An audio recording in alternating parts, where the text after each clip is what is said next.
Ok, bonjour et merci pour le temps que vous accordez à cette présentation. Il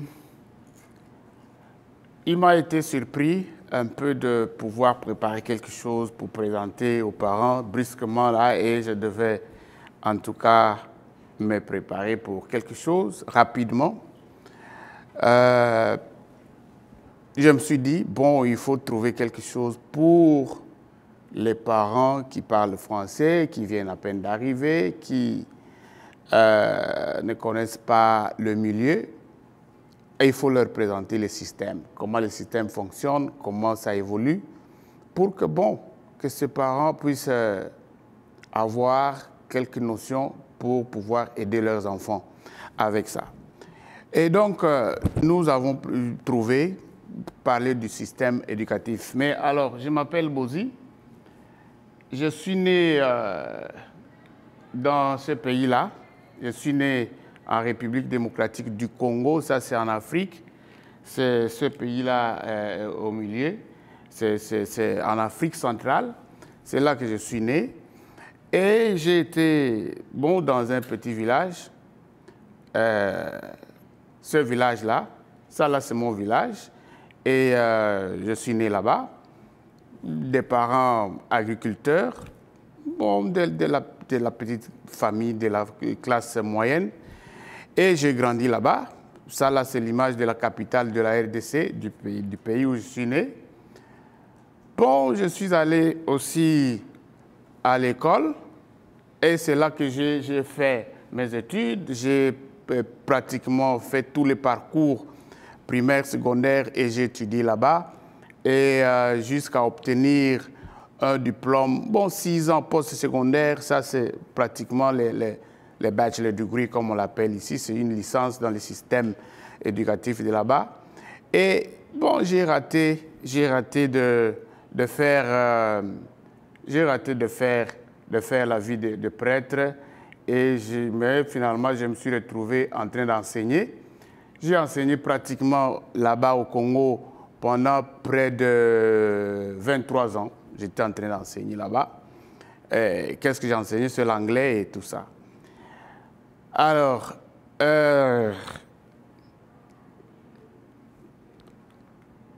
me suis marié là-bas aussi. Je me suis marié à cette dame que vous voyez là. Elle s'appelle Aimé Makengo et c'est la maman de mes enfants. En tout cas, nous avons pratiquement 15 ans de mariage avec elle. Et nous avons aussi une famille. Ça, c'est notre famille. 3 garçons et une petite fillette qui venait de naître aussi il n'y a pas longtemps. Elle a 3 ans maintenant. Elle va aller à l'école bientôt, à l'école gardienne, bientôt. Et bon, voilà. Actuellement, je suis enseignant. Je suis enseignant à l'école de Beardstown. Beardstown, c'est dans l'État de l'Illinois, c'est vers Springfield. Vous passez, c'est dans le sud de Springfield. Et c'est là que j'enseigne depuis pratiquement 2014 que j'enseigne là-bas. Et donc, ça fait près de 8 ans.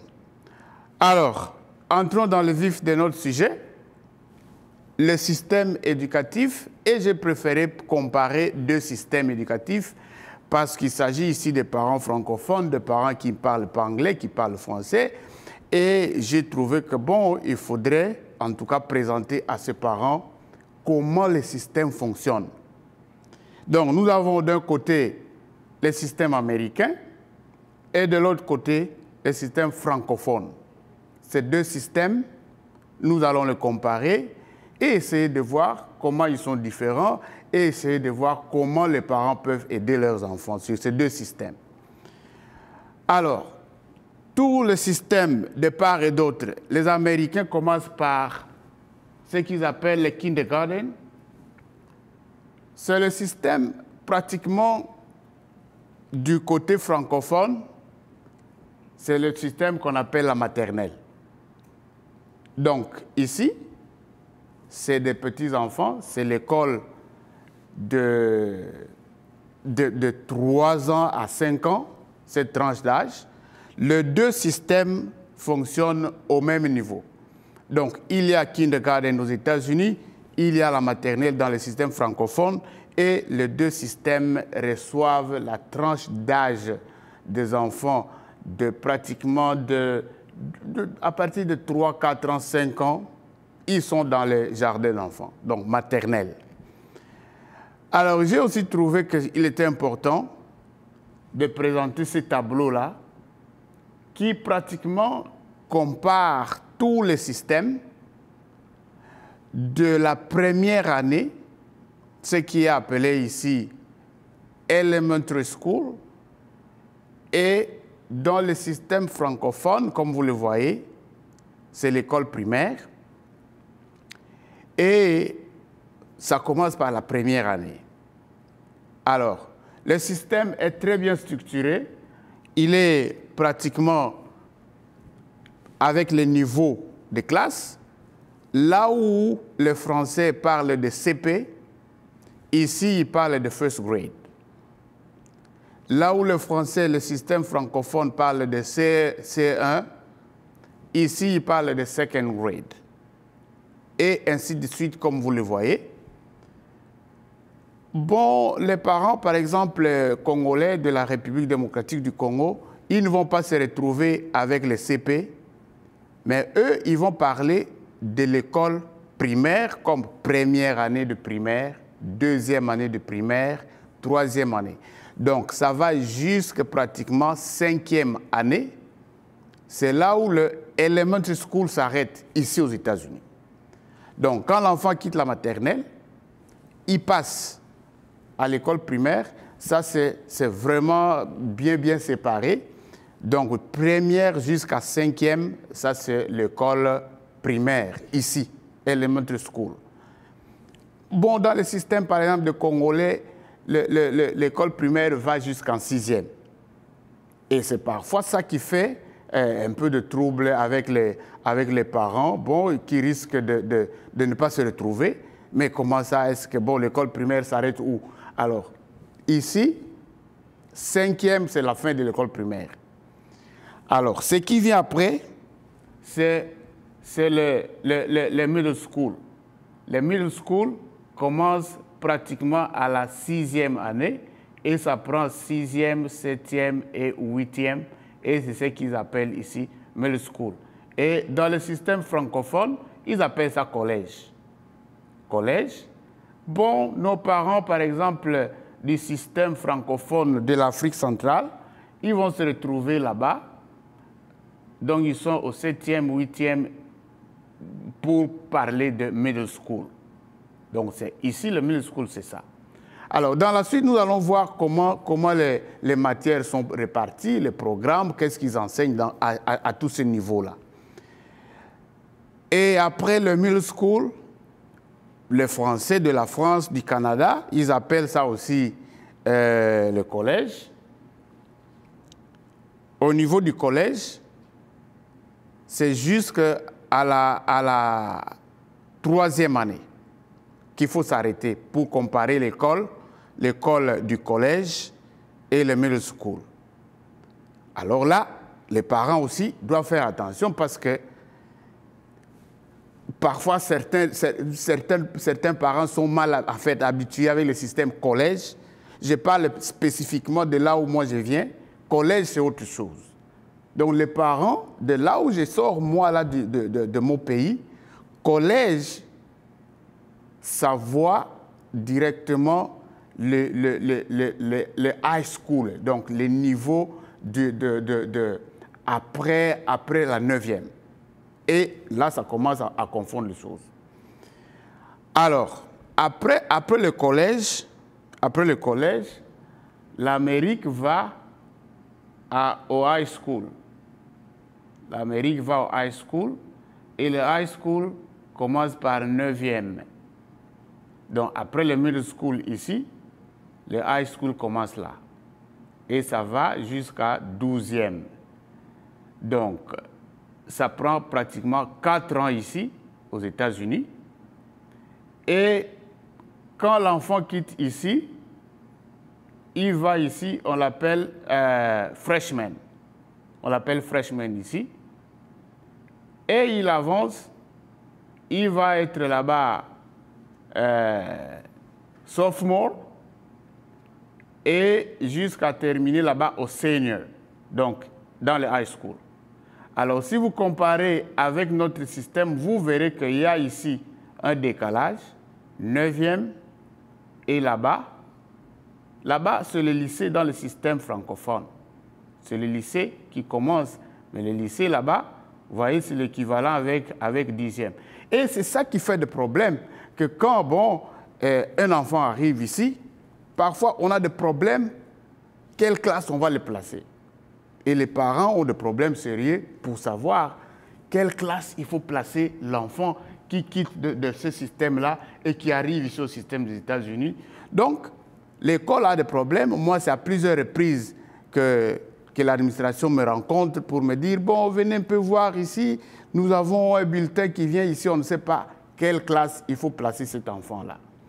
Et bon, il faut que l'on arrive à étudier qu'est-ce que l'enfant a appris et quelles sont les matières que cet enfant-là a apprises pour qu'on arrive à bien le placer. Alors, c'est très important donc de connaître ceci. Et ici, il y a un élément très, très important qu'il faut souligner ici.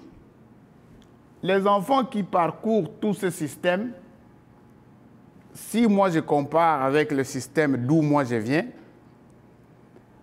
pour terminer le baccalauréat ici, ça c'est la fin, voilà. Aux États-Unis, on finit ici et on a les high school diplômes là-bas.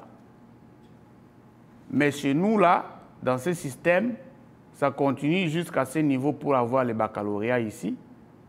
Mais ce baccalauréat-là, il y a quelque chose qu'il faut bien spécifier, c'est sanctionné par un test, un examen qu'on fait passer aux enfants. Les enfants ils ont un système de tests national qu'ils doivent passer et pour que, bon, que cet enfant soit qualifié, il doit coûte que coûte réussir à ce test-là. Mais ici, ce n'est pas le cas. Aux États-Unis, il n'y a pas un test. Il n'y a pas un test organisé au niveau national ou au niveau de l'État, mais il y a une parenthèse aussi qu'il faut noter, que l'éducation aux États-Unis, c'est l'apanage des États. Ça, ce n'est pas un problème du gouvernement central, du fédéral. Non, ce sont les États qui gèrent l'éducation. Donc, il y a des financements au niveau des États et les États, bon, gèrent ça. Il y a des tests qu'on fait passer à nos enfants pour que, bon, on évalue à quel niveau. Et ces tests-là sont obligatoires, comme on les appelle ici, mandatory tests. Ils doivent prendre ces tests-là pour terminer leur niveau.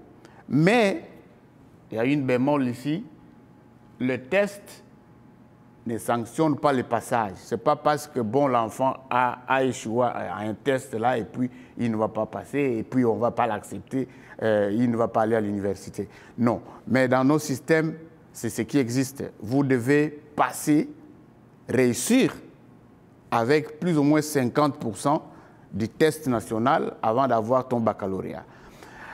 Alors, donc, à ce niveau-là, le niveau du baccalauréat va amener l'enfant ici, on va l'amener aux études supérieures.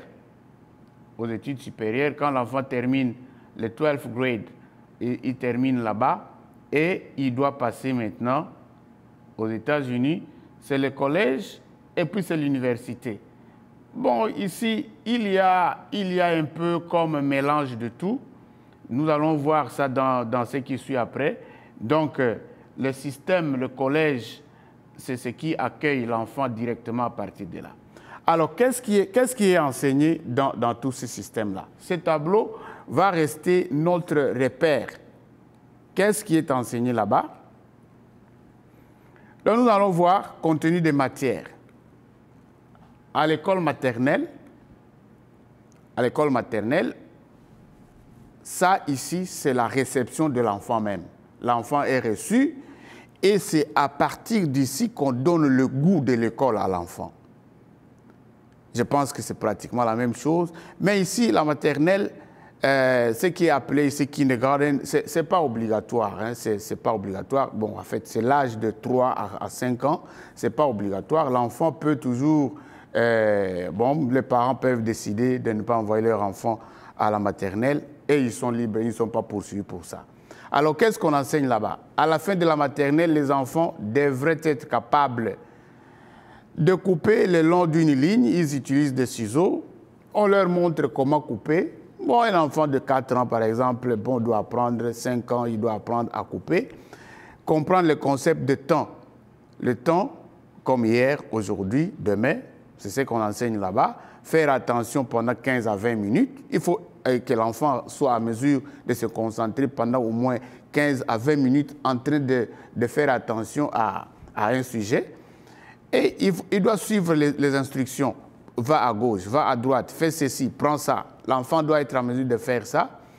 Et puis, bon, il doit savoir à ce niveau ici, utiliser déjà à ce niveau, l'enfant doit être en mesure d'utiliser le crayon ou le stylo pour écrire. Alors, toujours dans la maternelle, ça, c'est l'ébauche du programme pratiquement qu'on montre, qu'on enseigne aux enfants là-bas. Et à ce niveau ici, l'enfant apprend l'art du langage, l'enfant apprend l'alphabet, il doit apprendre à faire les ABC, les A, B, C, D. Bon, et ici, comment les parents peuvent aider leurs enfants ici à apprendre l'alphabet? Il y en a beaucoup maintenant. Moi, j'ai une petite fillette, ma petite fille a 3 ans maintenant là à la maison, mais elle fait déjà les A, B, C, D parce que c'est tout ça qu'il y a sur le YouTube et c'est tout ça que l'enfant peut faire même sur des tablettes. Donc, cette matière-là est là et les parents peuvent aider l'enfant à la maison à apprendre de ça. Déjà, moi, ma petite fille de 3 ans, elle n'est pas encore à l'école, mais elle peut déjà faire les A, B, C, D à la maison déjà. Donc, voilà ce qui est vraiment intéressant, quoi. OK. Donc, identifier l'alphabet. Après ça, vient les mathématiques. Bon, on initie l'enfant déjà à ce niveau-là à faire la mathématique. Donc, l'enfant peut déjà apprendre les chiffres. Il peut déjà apprendre à compter à ce niveau de la maternelle. Le 1, 2, 3, le 1, 2, 3, 4, jusqu'à 10. L'enfant peut déjà apprendre comment compter. Et l'enfant, à ce niveau ici, si on parle de la science, à la maternelle, les enseignants mettent un accent sur les plantes. Les plantes, ça renvoie à la botanique. Et il y a aussi des animaux que les enfants apprennent là-bas. Ils apprennent déjà beaucoup d'animaux. Et bien sûr, comme je l'ai dit, sur les plates de YouTube, il y a des animaux que les enfants déjà apprennent. Mais ici à la maternelle, la maîtresse ou le maître, l'enseignant, va les aider à aller dans des zoos, aller apprendre des animaux, là-bas les noms des animaux, à ce niveau-là. Alors, comme on est en train de donner le goût à l'enfant, les études sociales, bon, ça là, dans notre système, nous appelons ça culture générale. Les études sociales, souvent, ça englobe l'histoire, la géographie, tout ça. Et à ce niveau ici, l'enfant apprend sa famille.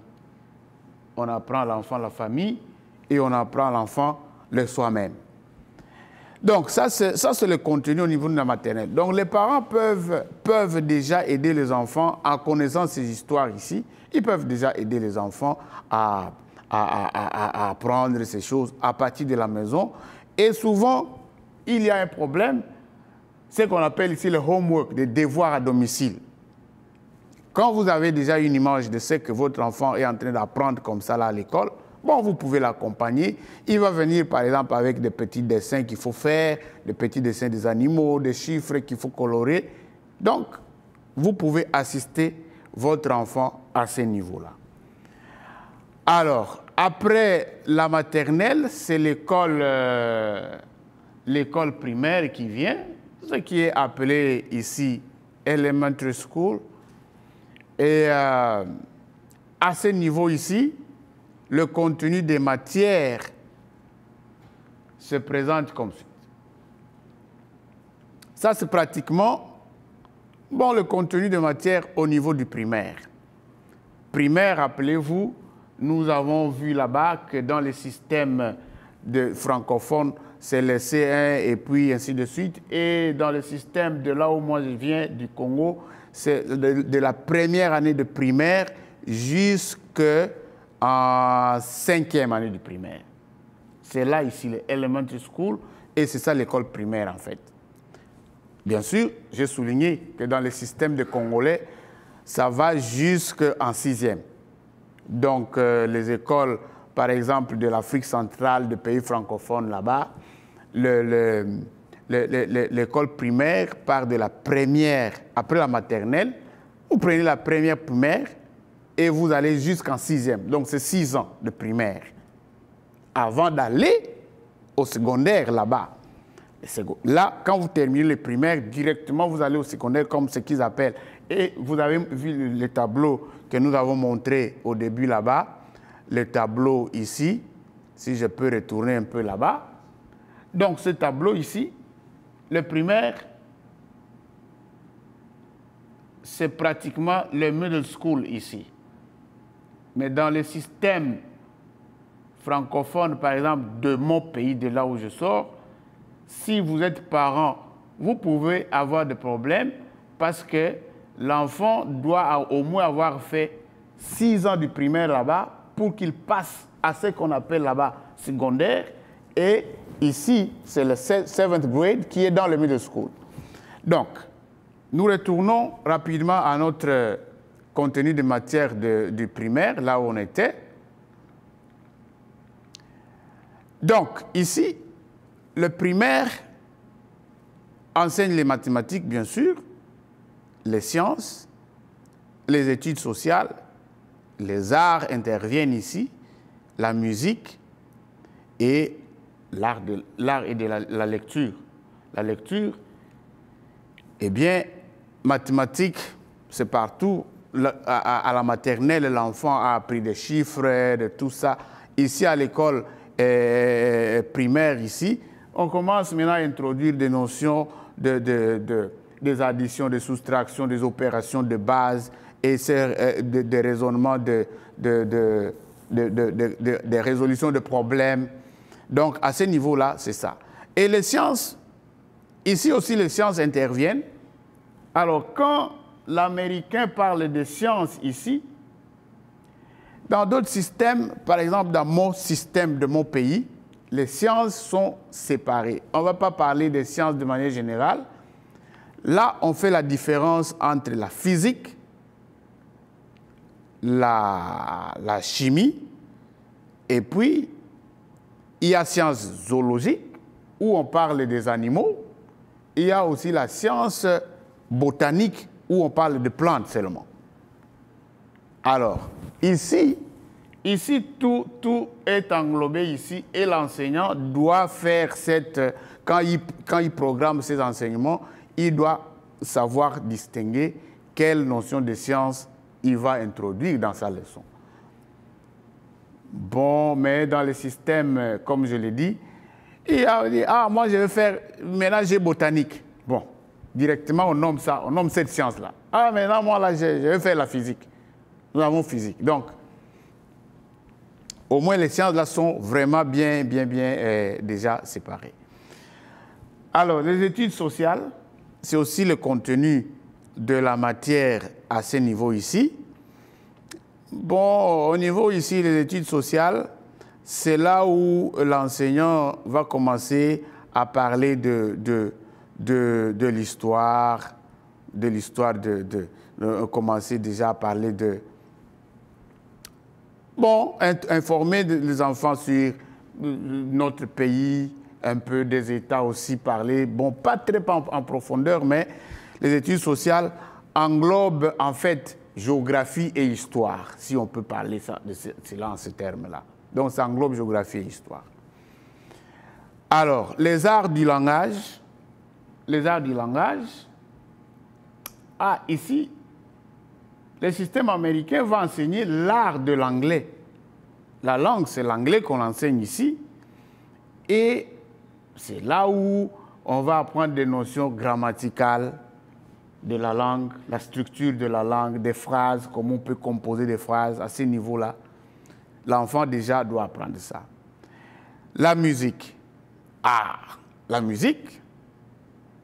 Ici, les parents doivent comprendre une chose.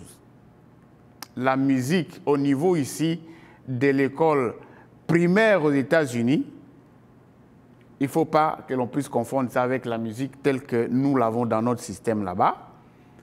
Parfois, on néglige la musique, on dit « Ah, bon, c'est cool là », et souvent, c'est pondération très, très petit, on n'accorde pas trop d'importance à ça. Mais ici, l'enfant manipule déjà soit des instruments de musique concrets. L'enfant peut déjà, à ce niveau ici, j'ai chez moi à la maison un enfant qui est en train de faire la 5e primaire et il est déjà en train de jouer une flûte. Donc, il apprend déjà à jouer la flûte à ce niveau ici.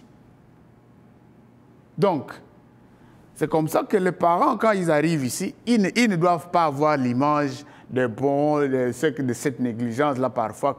Moi, je parle du système que moi je connais avec beaucoup, beaucoup d'assurance. C'est de là où moi je sors. Et aux parents, par exemple, de Congolais, des Africains, en tout cas, qui seraient en train de suivre cette conférence ici, la musique, c'est déjà toute une carrière qu'on prépare à l'enfant, déjà maintenant ici, à ce niveau-là.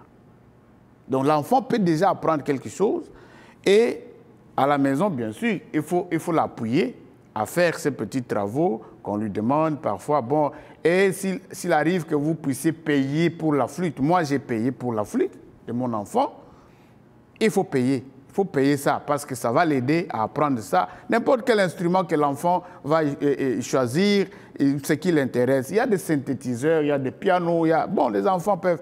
Piano, bien sûr, ça va venir un peu plus tard. Mais à ce niveau ici, la musique est vraiment là déjà enseignée. Alors, l'art et la lecture. L'art, dans notre système, je vais m'excuser, en tout cas, je me réfère à ce système-là parce que le système qui m'a éduqué, c'est celui-là. Là-bas, plus à ce niveau ici de l'école primaire, chez nous, vous ne trouverez pas là-bas dans notre système l'art. Là-bas, on va parler de dessin. Dessin.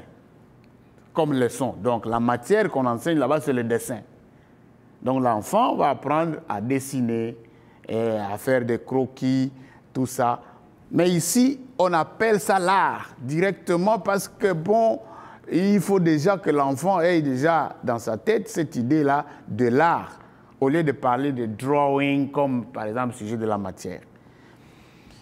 Alors, et la lecture, ça là, c'est vraiment là où il y a beaucoup d'accent parce que vous allez terminer l'école secondaire, les high school, parmi des choses que tu es censé connaître, c'est lire. Et c'est comme ça que déjà l'école ici primaire, ici, là, en tout cas la lecture, les enfants doivent apprendre à lire déjà des phrases, même pourquoi pas des courts paragraphes. Et il y a des livres déjà avec des dessins qui sont accompagnés. Les enfants, en tout cas, doivent déjà apprendre ça à ce niveau ici. Donc, voilà, et à ce niveau-là, nous pouvons passer au niveau qui suit. C'est le contenu de matière de middle school. Les middle school, et ici, bon, middle school, on a comparé ça au système francophone, français. Eux, là-bas, en fait, en France, c'est le collège, on appelle ça collège. Bon. Notre système, nous, là, nous avons pris ce système des Belges. On n'appelle pas ça le collège. C'est comme je vous ai montré, parce que le middle school, maintenant, ça fait fusion. C'est la fin de la 6e année du primaire. 6e, nous appelons ça 6e primaire, parce que l'école primaire prend 6 ans. Ici, bon, on peut appeler ça école moyenne, qui peut servir de pont entre primaire et secondaire, les humanités, tout ça. Et nous sommes maintenant au milieu là. Alors, ce que l'Américain appelle ici middle school, ça prend la 6e année, après l'école gardienne, après à la maternelle.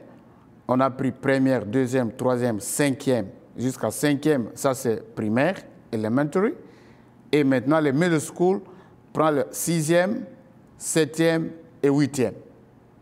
Maintenant, à ce niveau ici, bon, c'est les grades, on appelle ça 6th grade, 7th grade, 8th grade. C'est le middle school, ça couvre ça.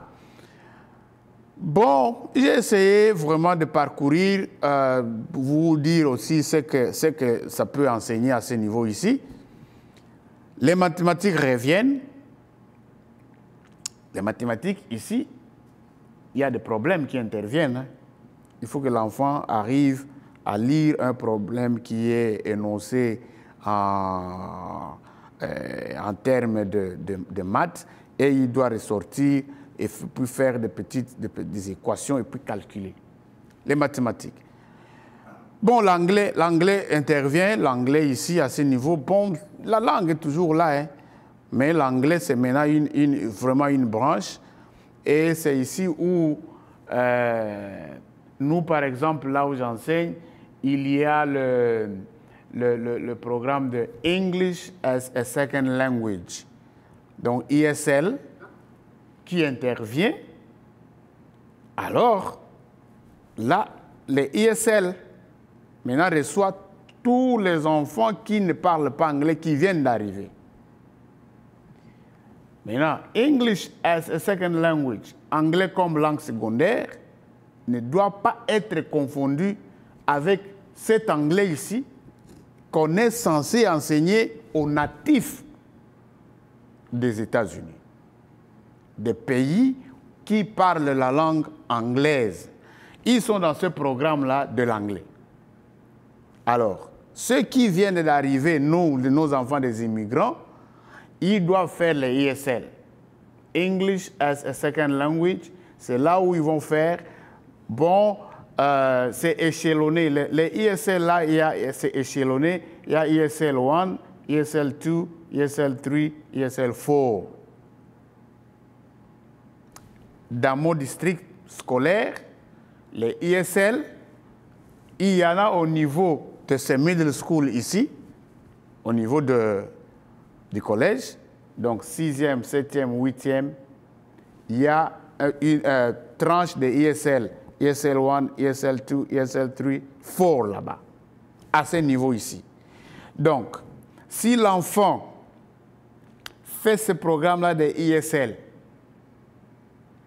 jusqu'à 4e niveau, on peut déjà être sûr que l'enfant est à mesure d'entrer dans le programme d'anglais comme les natifs le font. Donc, nous avons connu des enfants comme ça qui sont arrivés. Bon, en tout cas, ils n'ont pas fait beaucoup de temps. Il y a un test qu'on passe. WIDA fait passer un test pour évaluer le niveau des enfants, comment ils évoluent avec la langue anglaise, comment ils parlent, comment ils écrivent. Et s'ils atteignent le score qu'on est en train d'exiger, on peut le faire partir du programme de ESL et on le met dans le programme de l'anglais comme l'anglais, la langue des natifs. Bon, c'est à ce niveau-là que nous, par exemple, c'est là où les programmes de bilingues doivent intervenir dans les écoles, où les parents dont les enfants ne parlent pas anglais ils arrivent, ils doivent aller prendre ce programme-là de English as a Second Language. Donc, à côté de leurs collègues qui sont en train de prendre l'anglais ici, cet anglais-là, comme l'art, on étudie l'anglais là-bas, comme l'art de la langue anglaise, eux, ils sont en train de prendre l'anglais comme langue seconde. Alors, au même moment, il y a les études sociales aussi qui doivent être enseignées à ce niveau ici. Les études sociales, j'ai parlé ici de l'histoire et de la géographie qu'on intègre dans les études sociales. Mais une difficulté, c'est au niveau de nos enfants des immigrants qui viennent d'arriver et ils doivent aller apprendre les études sociales en anglais. Ah, mais c'est là où il y a un casse-tête maintenant. Un enfant qui arrive, bon, il doit apprendre, disons, les États. Et l'enseignant, il doit enseigner ces États-là, ton État là où tu vis, le gouvernement de ton État, tout ça. Mais ça doit se parler, ça doit s'enseigner en anglais. Malheureusement, ça va s'enseigner en anglais. Et c'est là où, si je peux aller vers le superintendant qui a parlé ce matin, c'est là où les parents, nous devons présenter ces besoins-là, que nos enfants doivent être accompagnés dans ces classes-là où les matières sont enseignées en anglais qu'ils ne parlent pas encore. Qu'ils ne parlent pas encore. Parce que ici, les études sociales, ce n'est pas que, bon, on va aller vérifier est-ce que l'enfant là parle anglais ou quoi là, mais on veut vérifier est-ce qu'il comprend la structure, par exemple, du gouvernement de son État. Est-ce qu'il comprend l'histoire de ce pays ici, du pays, ou l'histoire même du monde. Il y a des notions de l'histoire du monde, l'histoire de l'Égypte, l'histoire de la France qu'on introduit ici, là-bas. Mais cette histoire-là est en train d'être enseignée en anglais. Mais cet enfant ici qui sort, par exemple, lui parlait français là où il était, et il apprenait ces histoires-là en français, mais il arrive ici, on lui parle une langue qu'il ne comprend pas. Est-ce qu'on peut dire que cet enfant-là ne vaut pas la peine ou carrément il ne peut pas mériter ces enseignements? Non, je pense que c'est là où les programmes bilingues doivent intervenir, où on doit prendre des enseignants. Bon, dans notre district, il y a le système maintenant d'accompagnement. On prend des aides, des personnes qui parlent la langue, qui parlent ces deux langues-là, la langue de l'enfant, l'espagnol ou le français, et ces gens-là, ces aides-là les accompagnent dans ces classes-là qu'ils sont en train de prendre, accompagnés, bien sûr, à côté de l'ISL. Pendant le moment-là, ils sont en train d'apprendre l'anglais petit à petit comme langue seconde et finalement, ils vont avancer avec ça. La même chose dans les sciences. Les sciences sont enseignées ici, l'art aussi est enseigné et il y a l'éducation physique qui intervient au niveau du collège. Donc, après le collège, les middle school, c'est le high school qui intervient. Le high school, c'est bon, le système francophone, la France appelle ça le lycée. Et donc, les États-Unis, ici, le high school commence à la 9e année de classe d'études. Bien sûr, quand je parle de la 9e année, j'exclus les années de la maternelle parce que la maternelle, ce n'est pas obligatoire. Mais au moins, en tout cas, pour que tu arrives jusqu'à faire les high school, tu dois au moins avoir parcouru 9 jusqu'à 8 ans. Tu as fini les middle school et là, tu vas à la 9e année d'études qui est le 9th grade et tu commences les high school là-bas, les lycées. Bon, le programme c'est presque la même matière qui revient. Le programme de lycée américain est principalement divisé en 3 catégories de cours. Ici, il y a 3 catégories qu'il faut distinguer. Il y a des cours académiques ou classes régulières. Les classes régulières, ce sont ces classes ici. On trouve au high school l'anglais, mathématiques sont là, les sciences et puis les sciences sociales. Les sciences sociales ici, ce sont les études sociales dont je parlais là-bas, l'histoire et la géographie. Et puis, il y a les langues du monde, les langues mondiales, les langues...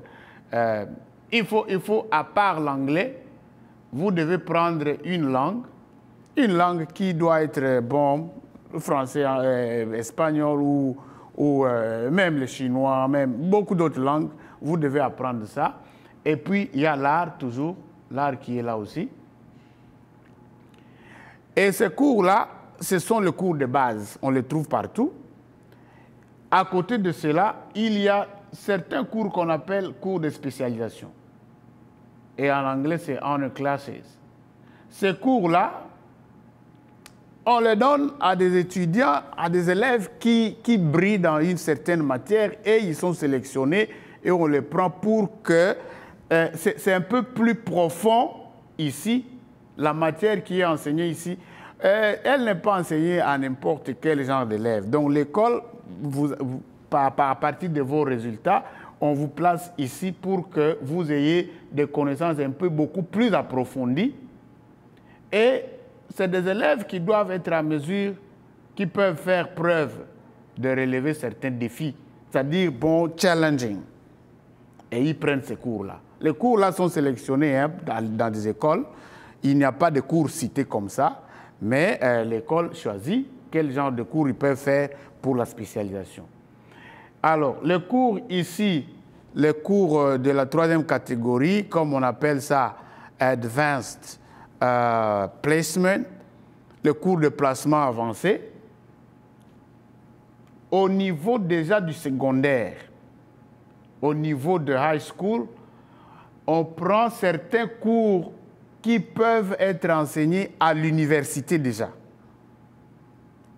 Donc, à ce niveau ici, il y a des enfants qui peuvent prendre déjà des matières qu'ils vont rencontrer en première année de l'université, de collège, en fait college, comme on appelle ça ici.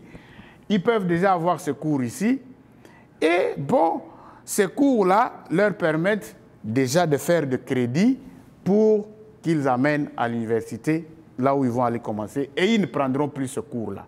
Donc il y a des écoles comme ça qui font déjà des advanced placement, déjà pour des étudiants avancés, et on les place dans ce programme-là. Et bon, les parents doivent être informés de tout ça aussi. Bien sûr, ici, je ne sais pas tout défaire des détails, vraiment de tout, parce que le temps ne va pas permettre, s'il faut qu'on entre là-bas. Parce qu'il y a beaucoup de choses ici, parfois, que nos enfants négligent. Parce que nos enfants ne comprennent pas toutes ces histoires. Dans nos systèmes, là, ça n'existe pas. Dans nos systèmes, ça n'existe pas que, bon, déjà à l'école secondaire, tu peux prendre certains cours que tu peux déjà récupérer pour amener à l'université. Ça n'existe pas chez nous. Mais bon, si les enfants sont informés de ça, les parents peuvent aussi jeter un coup d'œil, pousser les enfants à travailler un peu fort, durement, pour que, bon, qu'ils aient déjà, parce que ça va les épargner certains crédits déjà au niveau de l'université, s'ils prennent le cours ici, avancé ici. Alors, après ça, j'ai pensé présenter comment les cotes, les cotations sont faites, les A, B, les C, des histoires-là, ça perturbe beaucoup les parents. Les parents ne savent pas ce que ça veut dire, ça représente, parce que ce n'est pas notre système. Ce n'est pas notre système. Et c'est comme ça que ça se présente. La plupart de nos écoles utilisent le système de pourcentage. C'est comme ça que nous cotons, en fait, dans nos écoles du système francophone. C'est le système de ce pourcent ici. Bon, vous passez des classes avec autant de pourcents, vous êtes passé. Mais ici, ce pourcentage-là, on en a fait l'équivalent de ces histoires, de ces lettres ici de l'alphabet. Alors, donc j'ai présenté ce tableau comme ça, là, pour que les parents sachent. Au milieu ici, ça c'est le GPA, comme on le dit en anglais. C'est toujours l'équivalent, comme vous voyez là. Il y a des exigences. Il y a même des universités qui exigent un certain GPA avant que vous ne soyez accepté dans leur université. Donc, il faudrait que nos enfants et nos parents aussi comprennent comment ça fonctionne.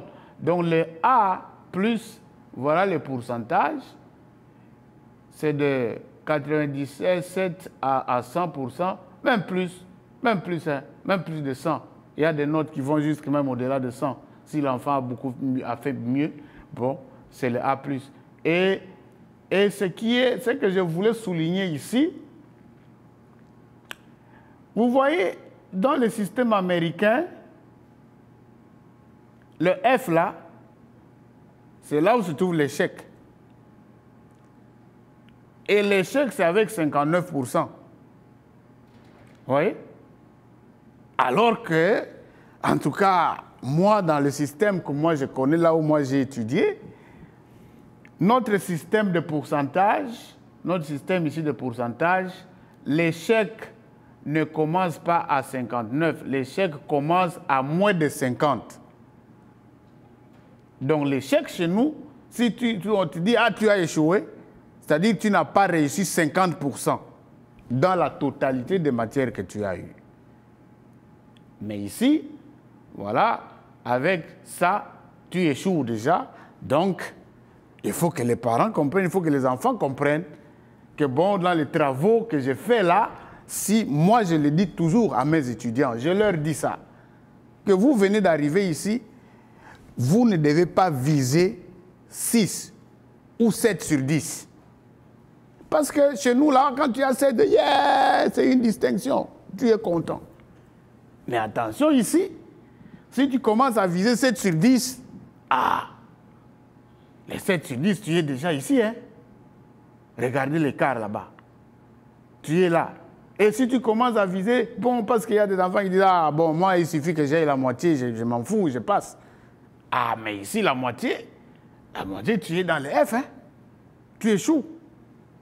Et les parents, en tout cas, j'ai pensé que les parents doivent aussi comprendre ça et que, bon, les enfants aussi doivent maîtriser ces histoires-là. Alors, contenu de matière à l'université, après la 12e année, vous devez passer à l'université, vous devez arriver, en tout cas, à faire les études au niveau de l'université. C'est 12e. Après la 12e année, les élèves ont 2 options pour l'enseignement post-secondaire. 2 options à ce niveau-là. Soit vous choisissez une formation professionnelle qui va se terminer généralement après 1 an ou 2 ans. Tu y es formé et c'est fini. How long am I supposed to go? You got 12 more minutes. Oh, okay. Yeah. I think I will make it. OK. Donc, vous avez la formation professionnelle, généralement 1 an ou 2 ans, que tu peux choisir. Ou alors, tu vas à l'enseignement supérieur, généralement un diplôme d'associate, associé, ou alors un baccalauréat que tu dois avoir, bachelor degree, qui est l'associate ici, tu es dans un collège et le système ici appelle ça undergraduate. Les undergraduates, bon, je ne sais pas, est-ce qu'on va comparer ça avec quoi, mais au moins si tu étudies jusqu'à 5 ans post-secondaire, tu es undergraduate dans les cycles là. Le diplôme que tu vas avoir, c'est soit associate 2 ans, ou alors bachelor degree, c'est 4 ans que tu peux faire et tu as un bachelor degree. 4 ans. Alors là, tu es dans le undergraduate, à l'université. Tu peux choisir de faire ça dans un college. Le college ici, ce n'est pas le collège de chez nous là-bas. Il ne faut pas confondre le collège de chez nous. Mais le college ici, tu es déjà à l'université. Bon, première année, 2e de college. C'est des petites universités dans des universités. Si on peut le faire en ce terme-là. Le college ici, bon, il y a même, on appelle ça même des institutes. Institute, well, je connais le Massachusetts Institute of whatever, qui est une université. Mais donc, si nous comparons avec nos instituts là-bas, nos instituts sont les high school. Alors, cette confusion-là, on ne doit pas avoir ça. Parce que tu risques, on dit, oh, vas-y, go get your bachelor at Massachusetts Institute of whatever. Tu dis, oh, non, ça c'est l'institut, moi je ne parle pas. Non, c'est l'université ça. Et il y a aussi le School of Administration. Bon, que nous risquons de confondre avec école des études. Tu penses que c'est peut-être une école secondaire ou quoi. Mais c'est une université qu'on appelle School of Business, of whatever. Donc, alors, les undergraduates, ça là, il y a deux diplômes là-bas que tu peux avoir, soit associate 2 ans ou alors bachelor 4 ans. Après cela, bon, vous pouvez choisir de faire la maîtrise. La maîtrise dépend. Mais le plus que ça peut te prendre, c'est 2 ans. Tu peux faire une maîtrise de 2 ans et à la fin, il y a un travail, il y a un travail de thèse que tu dois présenter. Et c'est un long travail de dissertation que tu dois écrire. En tout cas, pour avoir cette maîtrise-là, le master, c'est la maîtrise. Et c'est là les graduates maintenant. Donc, les graduates, c'est ce qui vient après les bachelor degree. Et les doctorats, il y en a qui veulent aussi faire les doctorats. Ça vient après vous devez avoir fait la maîtrise, le master degree. Bon, la durée du doctorat ici, il n'y en a pas de très fixe. Donc, la durée du programme de doctorat va dépendre de 2 choses. Si vous avez déjà, par exemple, vous venez d'arriver d'un pays en dehors des États-Unis avec votre maîtrise déjà, on va t'évaluer ça. On évalue, on accorde l'équivalent. Il y a des agences ici qui évaluent des diplômes. Officiellement, on te dit, OK, tu as un master degree déjà. Bon, voilà déjà un pas en avant. Et à ce moment-là, le doctorat ne va pas te coûter beaucoup trop de temps. Tu as déjà un master degree, donc tu vas maintenant aller chercher dans ton domaine d'études. Ce que ça va te coûter, c'est plutôt le temps de la thèse. Parce que tu peux chercher, tu fais une formation de 3 ans dans ce domaine-là, tu te formes, mais la thèse, là, ça te prend combien de temps? C'est peut-être ça qui fait varier aussi la durée des études doctorales ici. Mais de manière générale, si vous n'avez pas encore votre maîtrise, le master, vous pouvez faire ça en 5 ans. 2 ans, ça vous prend le master. Et 3 ans, vous pouvez aussi faire des études doctorales. C'est comme je l'ai dit, une question d'être vraiment fort pour présenter ta thèse de fin d'études là pendant ce court temps-là. Mais il y en a qui peuvent aller à plus de 5 ans. Et les études, par exemple, en médecine, je ne pense pas que vous allez faire des études en médecine et terminer le doctorat en moins de 5 ans. Je ne pense pas. Mais des doctorats dans des sciences d'éducation, de tout ça, en tout cas, à moins de 3 ans, il y a des programmes. Tu peux bosser et puis faire ta thèse et puis tu as ton diplôme de doctorat. En tout cas, je pense que de manière ramassée, c'est ce que j'ai pensé vous présenter pour que vous ayez une idée. Le système, de manière très approfondie, on ne saura pas, en tout cas, le détailler en moins de 60 minutes. Mais de manière ramassée, là, c'est ce que moi j'ai prévu. Bon, les amis qui sont en train de nous suivre sur Zoom, si vous avez des questions, les quelques 6 minutes qui nous sont restées là-bas, tapez-moi la question si vous en avez. En tout cas, je suis disposé à répondre si vous avez une question que vous pouvez poser. Merci beaucoup pour le temps. Et si vous voulez nous contacter aussi, vous pouvez nous contacter par notre district scolaire à Beardstown, Illinois.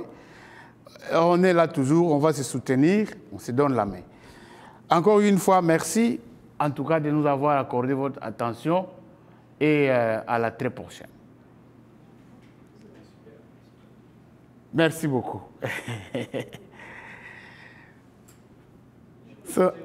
Oui, vous avez la question. Oui, posez une question si vous avez. Comment est-ce qu'on dit community college au pays, en RDC? Oh, en RDC, Community College, nous pouvons appeler ça institut supérieur. Le concept comme Community College n'existe pas comme tel. Et voilà, comme ça y est ici, des Community College, c'est des colleges qui servent dans des communautés, qui font la promotion des études dans leur milieu local. Mais là-bas, c'est des instituts, on appelle ça instituts supérieurs, bon, qui sont à peu près attachés aux universités, mais c'est par rapport au temps que ça donne, que ça fait. Parce que si tu fais l'institut supérieur, tu peux avoir un diplôme de gradué, comme on appelle ça là-bas, graduat. Ça c'est 3 ans. 3 ans, tu as un diplôme. Tu peux l'utiliser dans le domaine que tu as choisi. Tu veux enseigner, tu veux faire la technique, tu as fait ça pendant 3 ans, dans un institut supérieur. Vous pouvez avoir ce diplôme-là et ça vous permet aussi d'aller continuer dans une grande université où tu peux faire la licence, qui est l'équivalent à peu près de bachelor degree ici. Okay. C'est-à-dire les gradués, ça c'est pour les 3 ans pour l'institut Supérieur, oui. Okay. Ils sont bachelor. Oui. Mais il y a aussi des instituts supérieurs qui enseignent jusqu'à 6 ans, les 5 ans post-universitaires, qui peuvent accorder aussi la licence. Mais on les a appelés instituts supérieurs par leur durée de formation où ils accordent, après 3 ans, on peut t'accorder directement un titre. Par rapport aux universités, dans des grandes universités, à 3 ans, tu ne peux pas obtenir un diplôme pour aller travailler. Il faut que tu continues jusqu'à faire les 5 ans complets. Là, tu as une licence, tu peux aller faire ça. Donc, c'est un peu ça. Anna, do you have any question in English? I would like to hear from you from Nigeria, your system. I'm sorry, I wouldn't ask in English. Yeah, she's from Nigeria. Okay. John could have translated for you, you know. Yeah. I understand, but it's just I speak Un peu, yes. But I understand absolutely. Yeah, good, Anna. That's fine. Okay, thank you, my man, for helping us. I think that's it. You're Ozzy? Yes. Yeah, I'm Susanna Lasneves, and Tammy helped me talk with you. Oh, okay. We needed, she helped me have you here today. Oh, yeah. Thank you very much for Yeah, that. no, thank you. Yeah.